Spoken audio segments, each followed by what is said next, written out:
You're watching ITV4, where it's time for some classic football action now in the Big Match Revisited.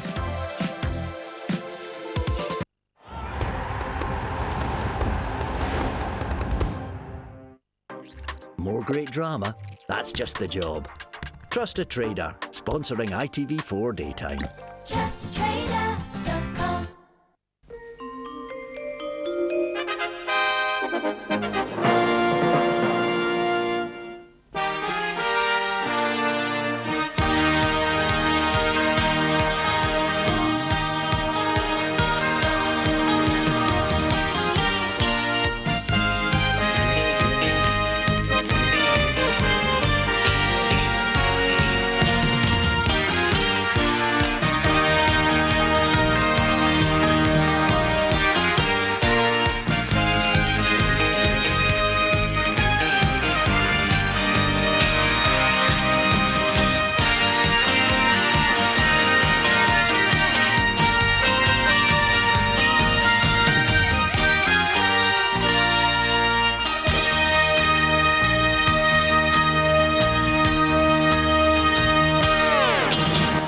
And good evening. Tonight, from the top of the First Division, Aston Villa against Nottingham Forest. From the bottom of the First Division, Brighton's survival fight at Crystal Palace.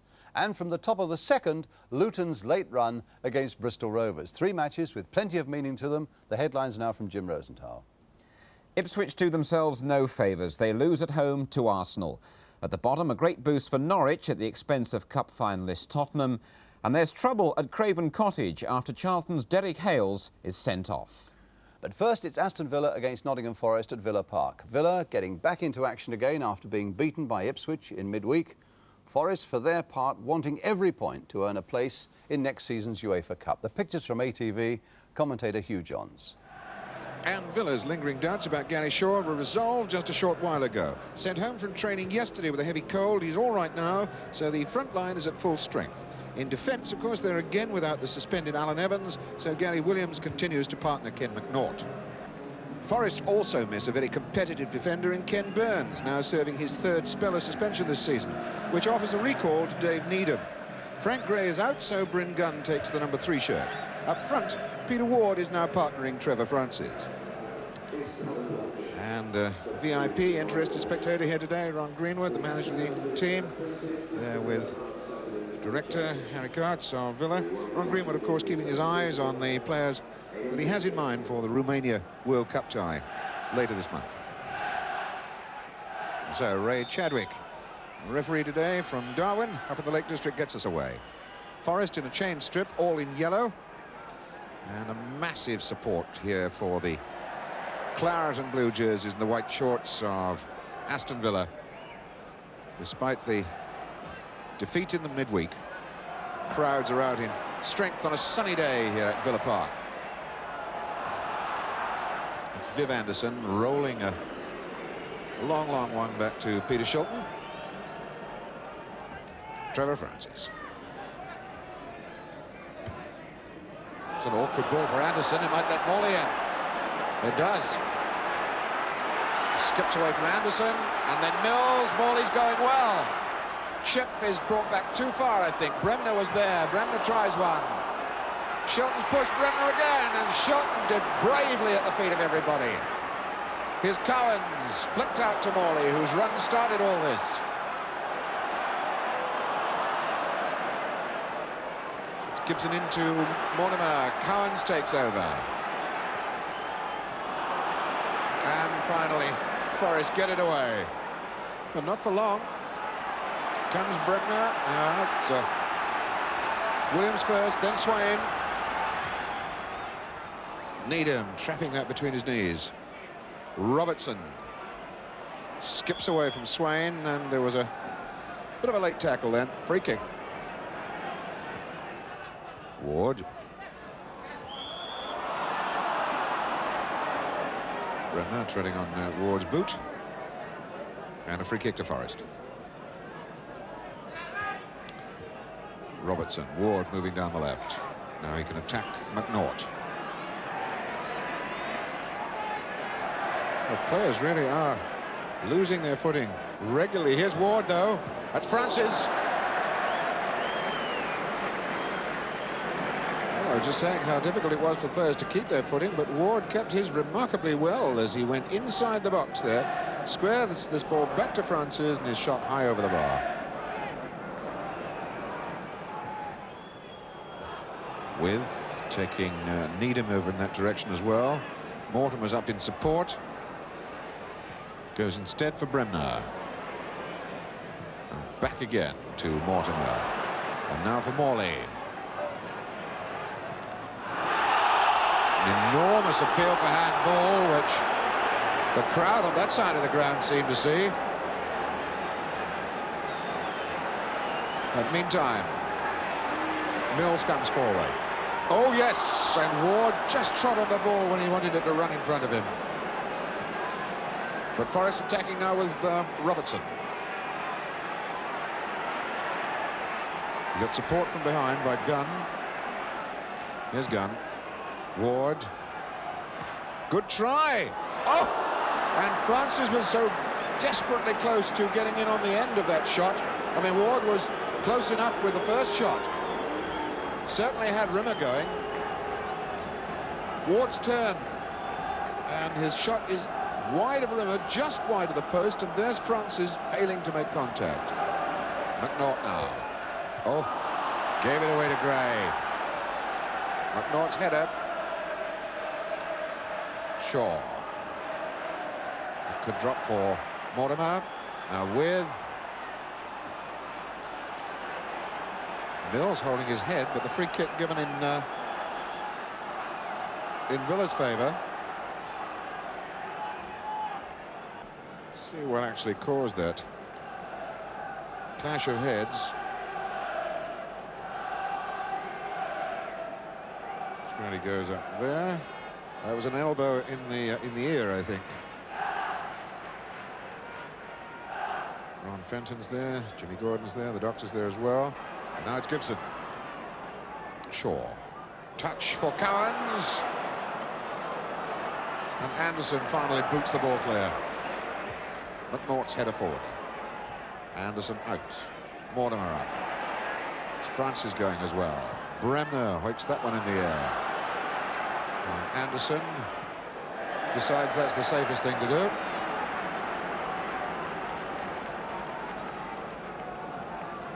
Anderson getting quite a workout from Tony Morley.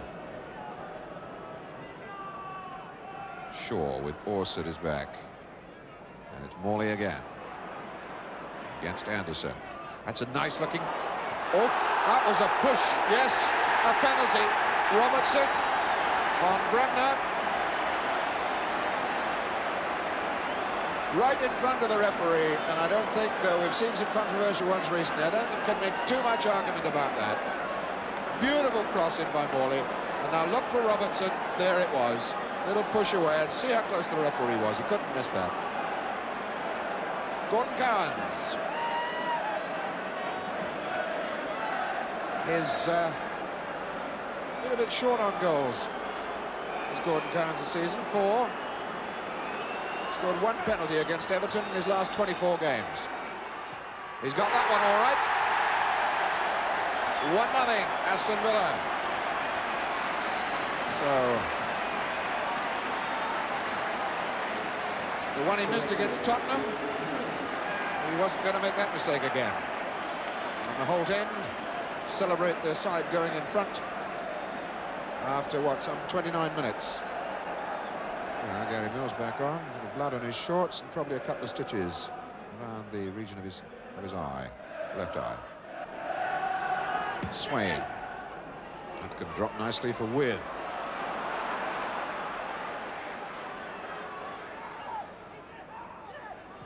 With for Shaw. And here's Bremner in the clear.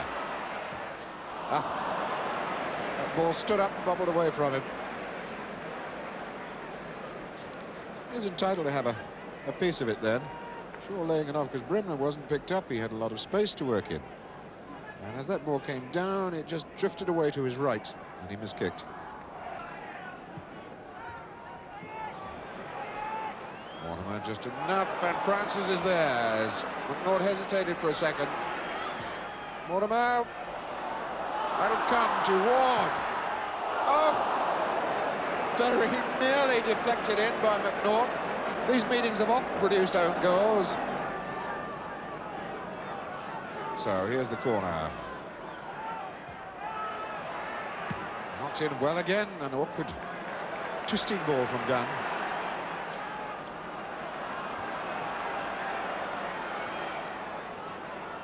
Tony Morley. With galloping through the middle, but Orse is there ahead of him.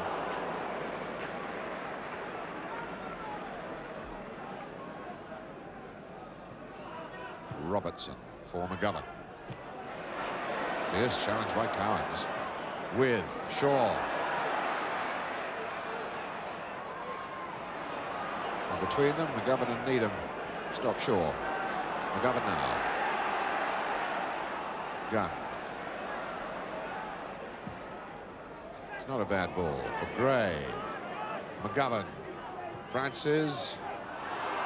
Gray. Gray has a look up. Support from Francis. Oh, that was a fine bit of intelligent goalkeeping then by Rimmer. He got his near post very well covered. I think that ball could easily have squeezed in. Francis then attacking McNaught, makes the angle tight, but he was on target with the shot. That's McNaught's header. Drops for Gunn, and now Robertson again. Scooped ball in Needham. And Saunders.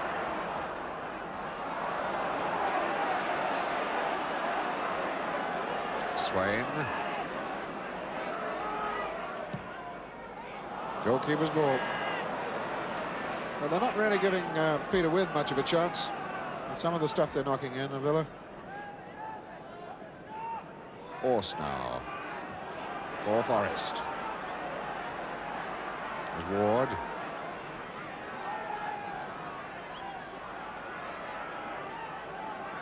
Mills. Good ball. Orse.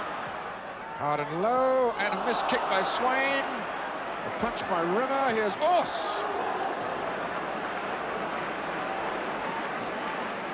Well, that was a touch of the flying horse then. He really gets a scissors kick on this. It's a bad miss kick by Swain. Rimmer gets it out. And look at the way that Orse gets up there to hammer that ball just wide.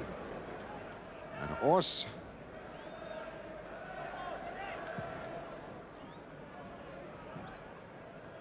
Francis got a good touch. Here's Robertson.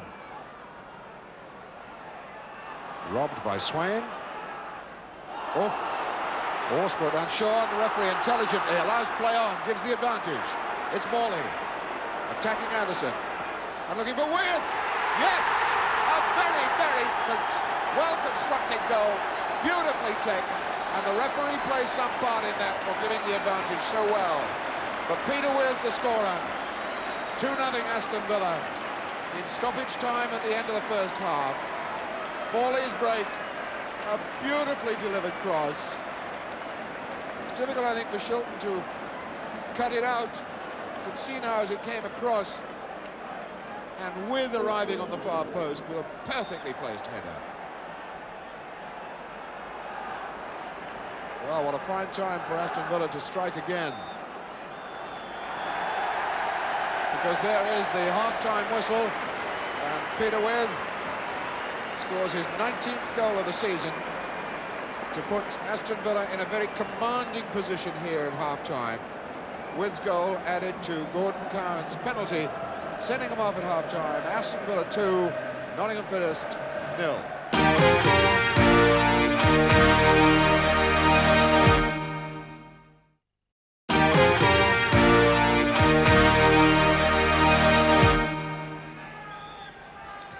So we're off in the second half.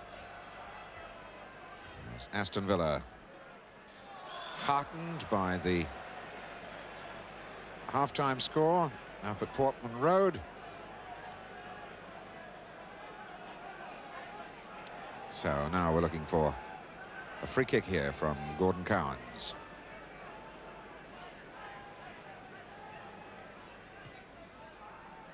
hung up in the air. Oh, Gunn didn't get it clear. Orse did. Nice ball to Shaw. Orse got him and lost him. And a corner. And immediately the Holt end get up on their toes, seeing the action right in front of them now as Villa take this corner. Here's McNaught with hooked back across. Bremner for Cowans. Morley looking in for Shaw, knocks it down to Mortimer. Dennis Mortimer a little unbalanced as he swung the left boot at that. Anderson facing his own goal. So now it's Needham. It's Ward. Gunn.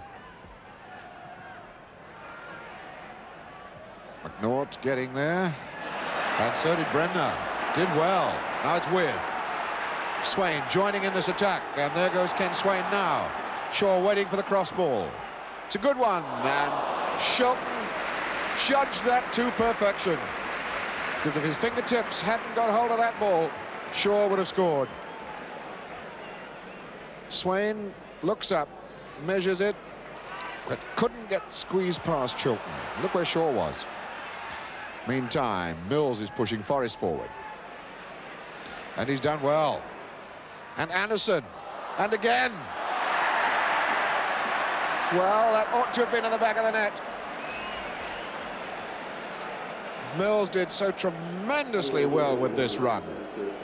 Sets it up for Anderson. His first shot hits the goalkeeper. If he'd passed it across the goal instead of shooting second time, there would have been one.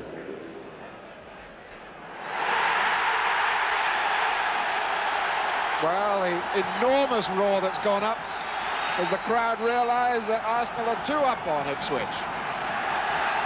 Well, those Aston Villa fans really believe in the destiny of the championship at this moment.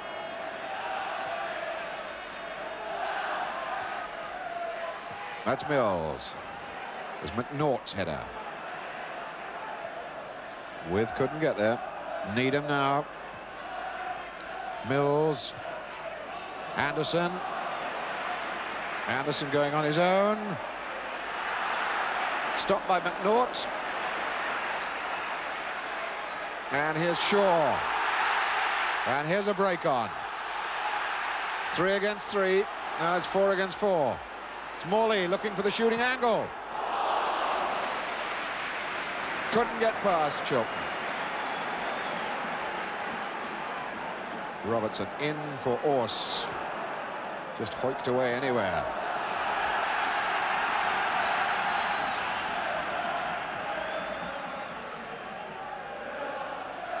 It's Cowans.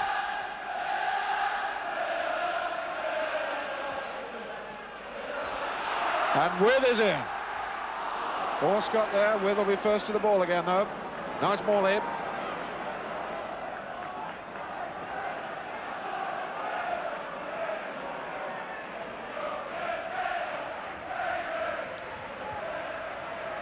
Stuart Gray knocks it clear, but only as far as Swain. Villa on the rampage again with Swain. And Shilton to the rescue once again, though Orse played his part in cutting down that attack.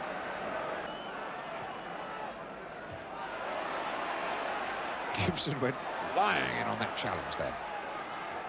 It's Cowans. Bremner pointing the way to Cowans, and he accepts the advice.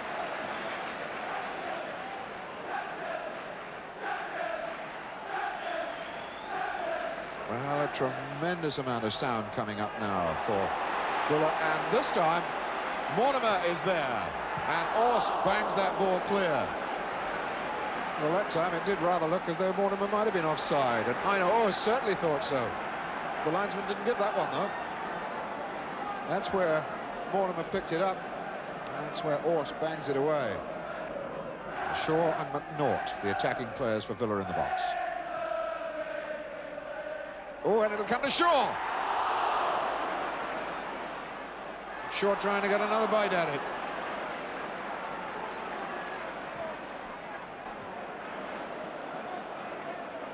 It is desperately greasy and slippery on top. As though we'd had heavy rain all morning and most of the match, and in fact we haven't.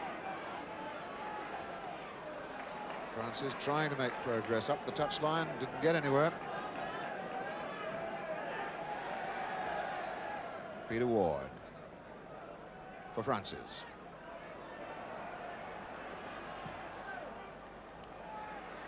And Swain just got a toe into it, and now there's a chase as With goes over there, chased by Gunn.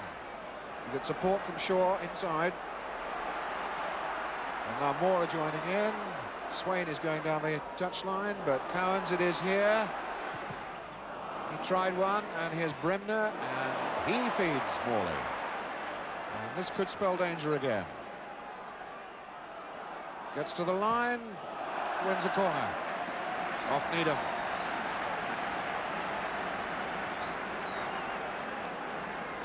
Morley really does like to get as close to that goal line as he can before looking up for the cross ball. There's the corner. Up goes With. Good touch. McNaught. Superb save.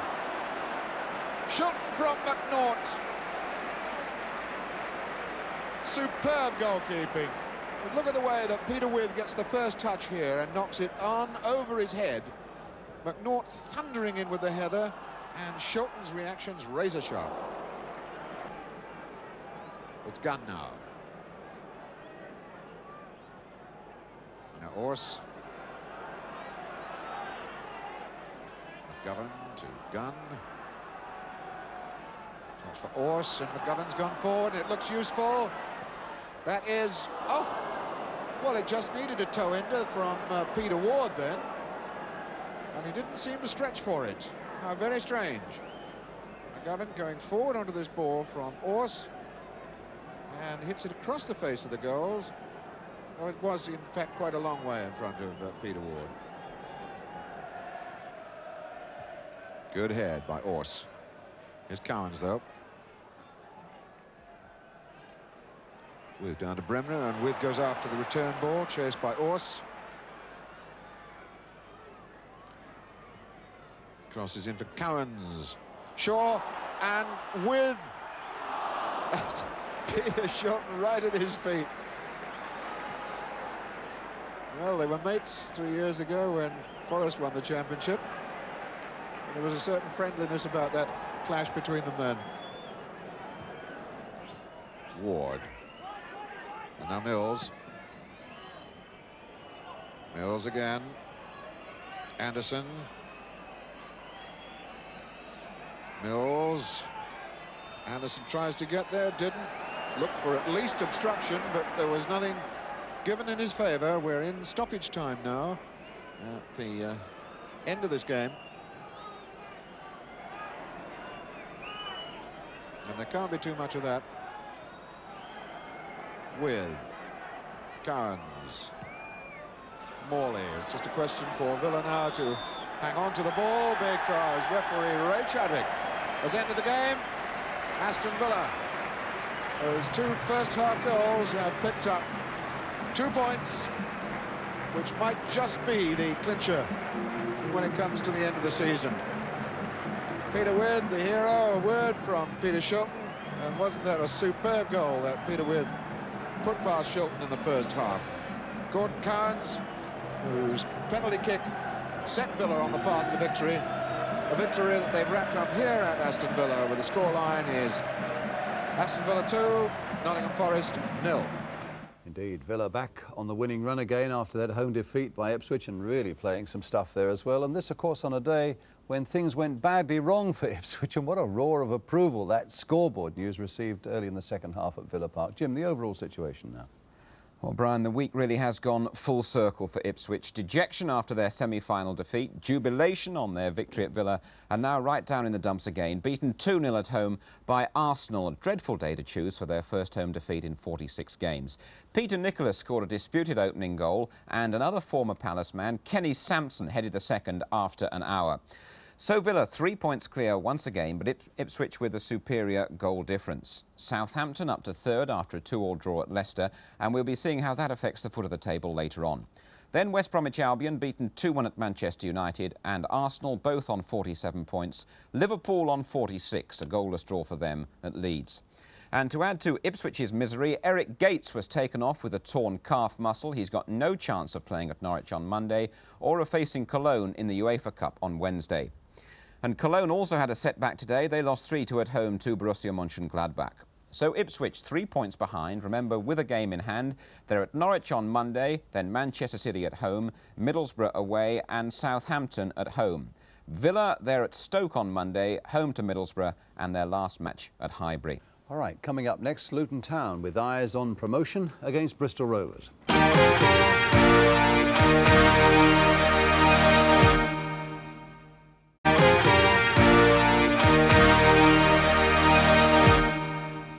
Welcome back, and our second match on the programme tonight, just a few highlights of Luton Town against Bristol Rovers. Rovers already sadly relegated to the third division, but Luton coming with a storming run for one of the promotion places to the first division. So a vital day for Luton. They are in the white shirts.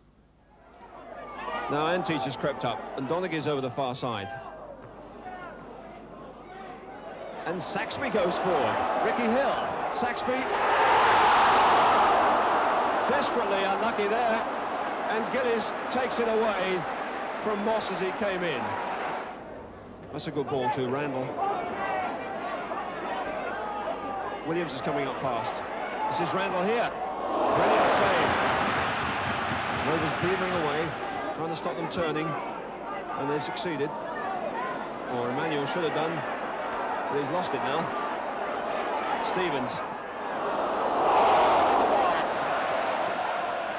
Ingram here, setting it up for Brian Steen. He's got speed here. He's owned by Hughes.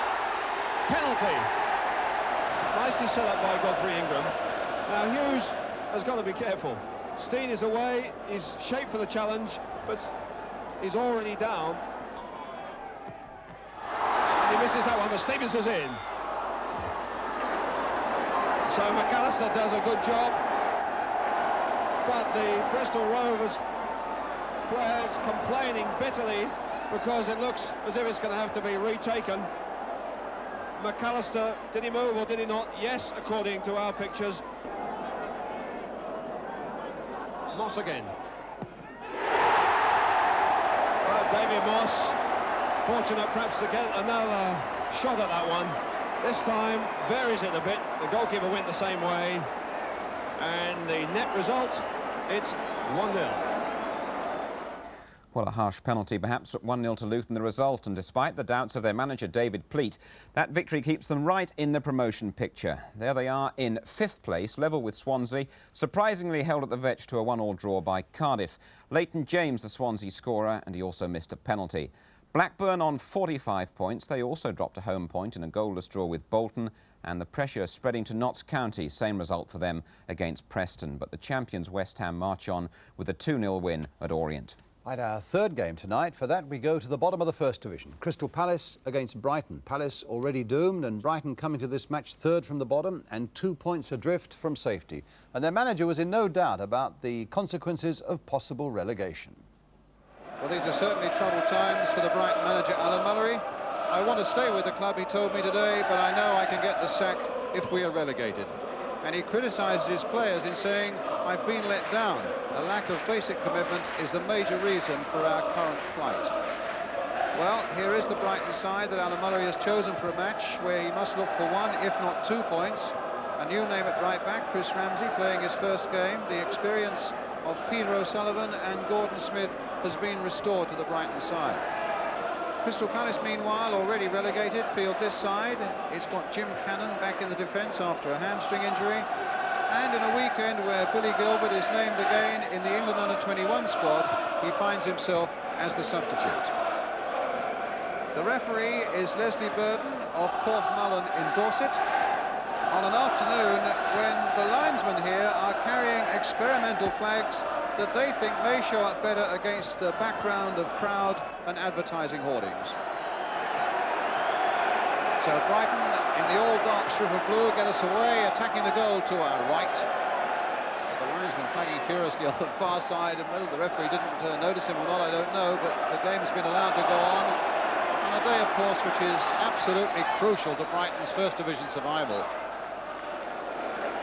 fact, they've won only 2 of their last 15 games, and that really is the crux of their problem. Palace, who won last week, beating Birmingham 3-1, their first win since December, and that's why they've been relegated.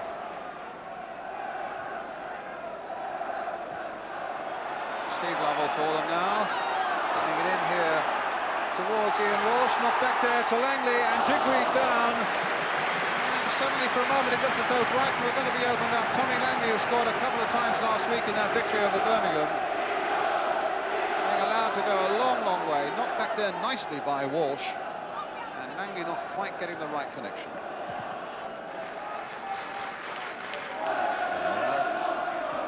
Ramsey trying to get within tackling distance of him. Brooks playing that through there for Langley.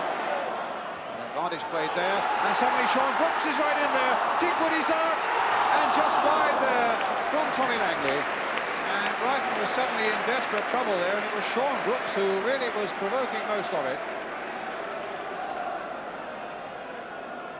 Couldn't quite get it over Digweed, who came out quickly, and Langley, who followed up, as you can see, hit the ball boy instead of the goal. That's Sullivan towards Robinson, but beaten in the air that time by Boyle. But here come Brighton again, flicked in again for Smith on the far side. Gary Williams floating a good cross in there. Price has got to get up to it, but it was Gregory, and in the end it was Smith.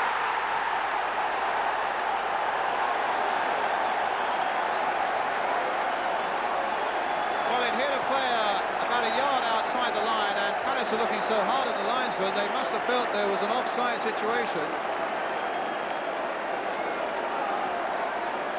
Smith, who side-footed that in there, and then it's flicked in, though, by Gregory.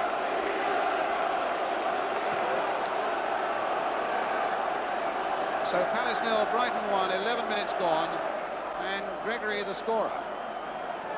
Played on from Ian Walsh. That's a good ball there, and Walsh did well to get to it. Made inside for Hilaire. Lovely dummy by him, and the whistle had gone for the foul by Gregory.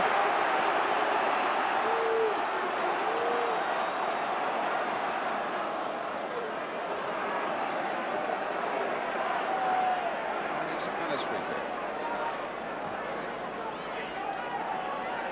Referee wanting to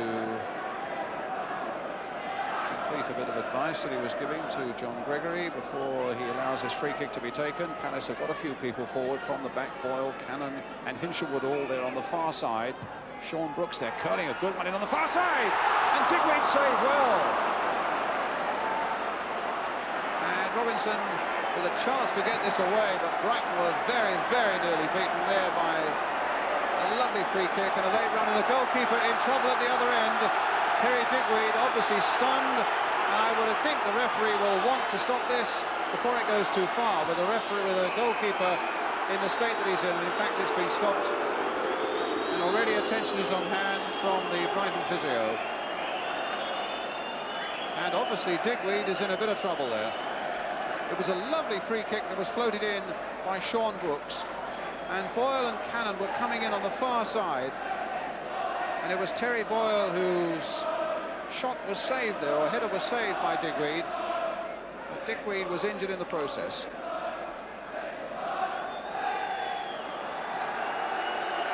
And in fact, they're working very hard on Perry Digweed, and such is the consternation of Alan Mullery that he feels he's got to come round there and see just what the situation is with his goalkeeper.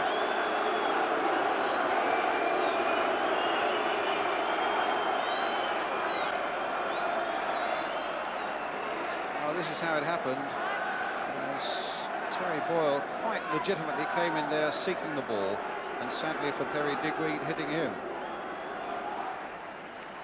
Well, a delay of a couple of minutes there while they put Digweed to rights. former Fulham player.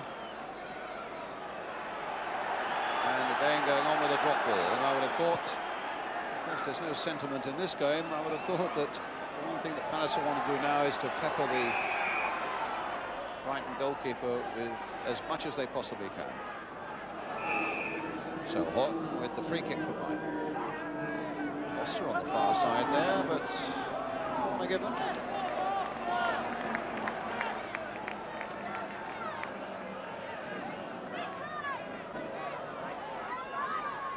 Williams.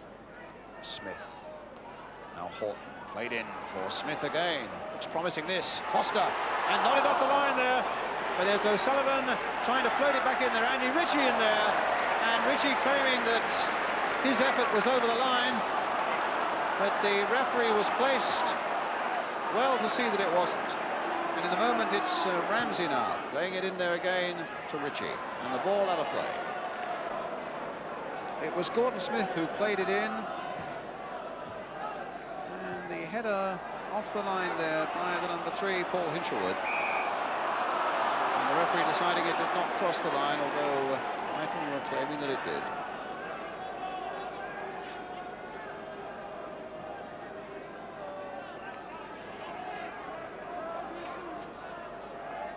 So Horton again with the free kick for Brighton. Again, Foster up on the far side, again getting a good header in there.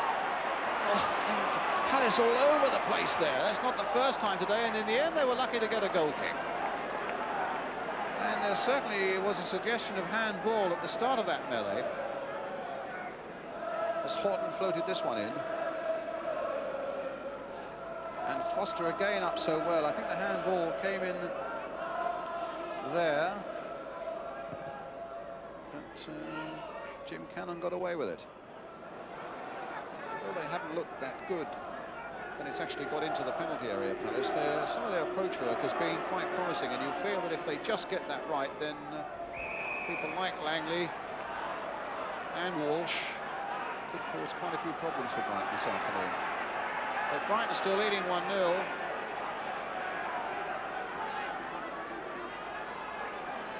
Smith plays it in for Robinson across the goal there. No doubt about that one. Gregory.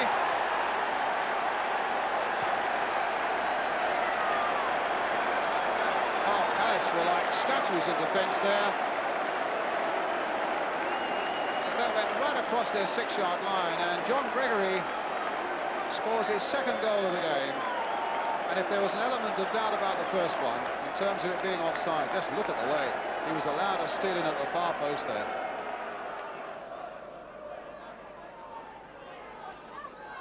So Hilaire with his corner for Palace. And it's floated high there towards Terry Boyle, but Foster again winning it well in the air for Brighton. Finding Andy Ritchie. Nice little pass inside there. Horton leading the charge as you would always expect. And here's Mike Robinson now. Plenty of support coming quickly out of defence here for Brighton. Gary Williams with the cross for them. And a flying header there.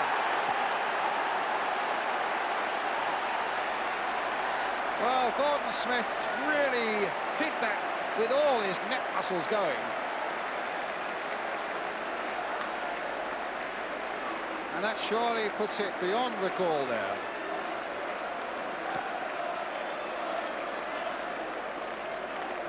Crystal Palace 0, Brighton 3. And Gordon Smith. Really was a tremendous header.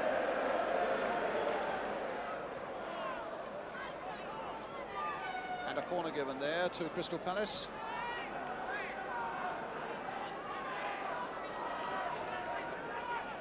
Basson now for Crystal Palace, wanting Langley to go for this one. He's got all the time in the world to cross it in. Hilaire!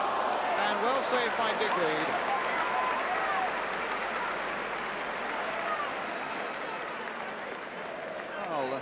They had all the time in the world, did Langley, to cross that one in. It was almost practice game time, and Hilaire's powerful header taken well by Digweed. Well, it ended 3-0 to Brighton. For them, a brilliant result. Let's just check then how things are at the bottom of the First Division. Palace down, Leicester got a point at home to Southampton, And Leicester visit Brighton on Monday. That's interesting. Norwich did nothing to help Brighton's cause, of course, by winning 3-2 at Tottenham. A Graham Roberts' own goal, in fact, turned out to be the winner there. And Coventry sliding further into trouble after drawing 2-2 at home against Stoke after being 2-0 up. Keith Birkinshaw of Tottenham said after the game at White Hart Lane that Norwich looked the best of the sides in that relegation area. And Alan Mullery, in fact, told me today that he thought Coventry could be the side that gets into real trouble and gets him out of it. He also said he was delighted with his side's commitment. That's after he'd criticised them this week. And I asked him to update us on his belief that he might well get the sack if Brighton do go down. I suppose you've got to accept that sort of thing, Brian. I sat down about 2 or 3 weeks ago and all the press came on to me and said, you know, we've heard a whisper you're going to get sacked. And I said, well, you know... Had you heard that whisper? No, not at all, but the press people supposedly had. And I said, well, I suppose if we were to go down, there would be a possibility, and I'd have no complaints because the chairman has given me a hell of a lot of money to spend on players. Some of them have been very good and others have been quite tepid. So, I mean, that's a thing you'll accept in football. I'd love to stay as manager of Brighton over Albion, but if we do go down, then they will have to think about it, I'm sure. I hope they don't, but, I mean, that's life.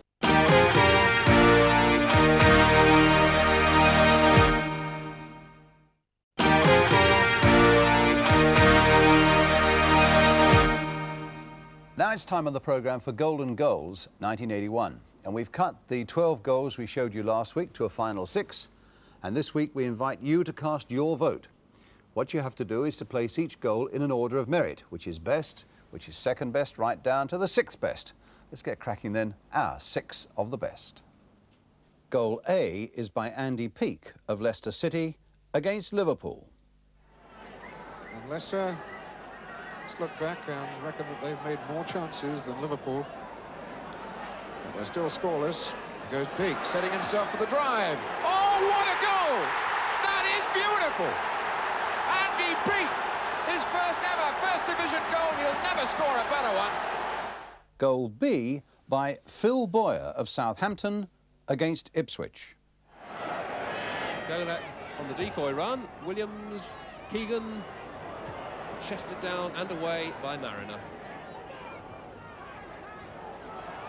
Lovely little touch from Keegan and the shot from Boyer. Oh, what a goal! That is an absolutely fantastic goal. Goal C, this is by Steve Hunt of Coventry City against Birmingham City.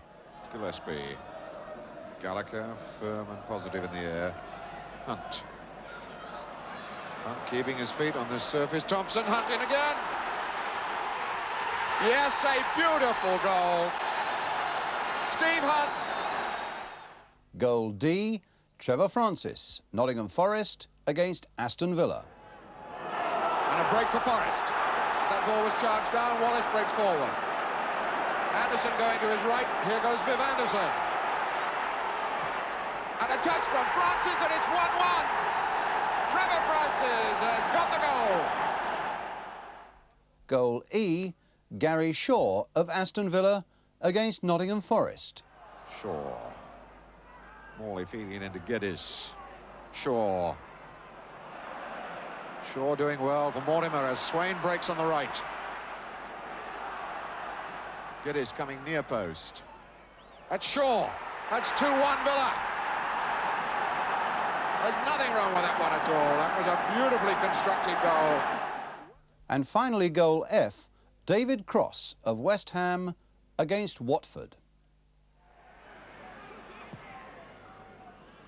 Lampard hitting it straight at Steve Sims, but it might come for Cross. And indeed it has. He's beaten Sims with that one. Cross now, looking to curl, and a beautiful goal!